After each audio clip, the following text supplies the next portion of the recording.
the end product of burnout is suicide or substance I mean, abuse. that's like the extreme, but there are so many things.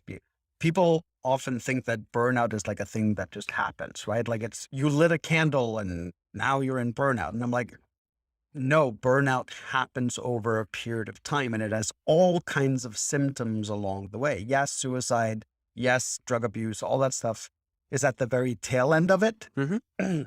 But you probably had 30 symptoms or 30 things that were indicators before you ever got to that. And yet people tend to ignore those. I, and it's the same thing with medicine, right?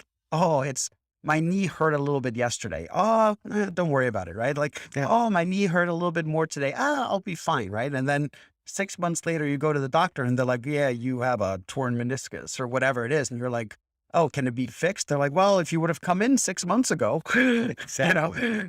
So yeah, and I think people just don't know how to properly identify that they are starting in that phase of burnout.